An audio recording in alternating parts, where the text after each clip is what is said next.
ম্যাচের অতিরিক্ত সময়ের শেষ মিনিটের ঘটনা ছিল সেটি। হামজা চৌধুরীকে পেছন থেকে কোনোই মারা হয়েছিল।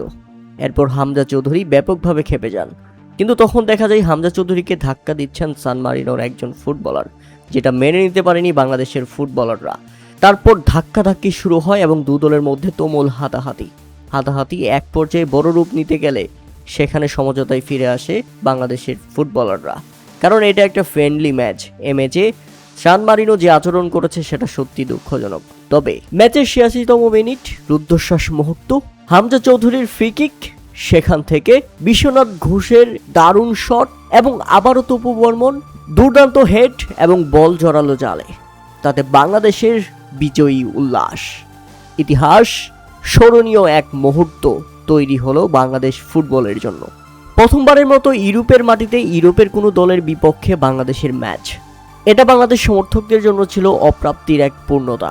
খেলোয়াড়দের কাছে যে ম্যাচটি ঐতিহাসিক এবং রোমাঞ্চকর। আর এমন ম্যাচে খেলতে নেমে সান মারিনো যেভাবে শুরুটা করেছিল তাতে মনে হয়েছিল বাংলাদেশকে তারা ছেড়ে কথা বলছে না, কারণ তাদের ঘর, তাদের মাঠ, দাপটটাই আলাদা। তবে এরই মধ্যে ম্যাচের ১৯তম মিনিটে প্রথম গোলের দেখা পায় বাংলাদেশ। গোল তপু বর্মনের গোলে ইতিহাস গড়ল বাংলাদেশ। ইউরোপের মাটিতে বাংলাদেশের ঐতিহাসিক গোল।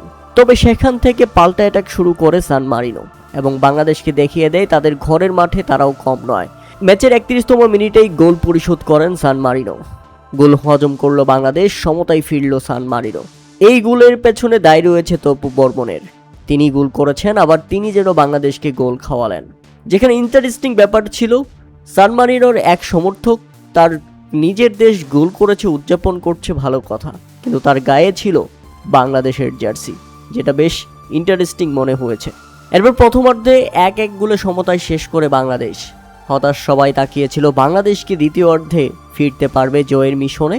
এরপর বাংলাদেশ বেশ কয়েকটি সুযোগ মিস করে এবং গোলবারে পর্যন্ত বল লাগে, কিন্তু সেটাও গোল হয় না। মনে হচ্ছিল বাংলাদেশের ভাগ্য কি আজ সহায় হবে না, কিন্তু না। একেবারে ম্যাচের রুদ্ধশ্বাস মুহূর্তে ৮৬তম মিনিটে আবারও তপু বর্মন দারুণভাবে হেড এবং গোল। বাংলাদেশ টপকে গেল ১-২ গোলের ব্যবধানে এবং এরপর শেষ পর্যন্ত বাংলাদেশের দুর্দান্ত জয়। তবে বাংলাদেশের কাছে হেরে সান মারিনো যেন তাদের নিজেদের ঘরের মাঠে একটু বেশি ক্ষিপ্ত হয়ে গেছে। ম্যাচের মধ্যে সে কি মারামারি, একে অপরকে ধাক্কাধাক্কি। ফ্রেন্ডলি ম্যাচে সান মারিনো যে ব্যবহারটা করেছে সেটা ছিল একেবারেই অপ্রত্যাশিত।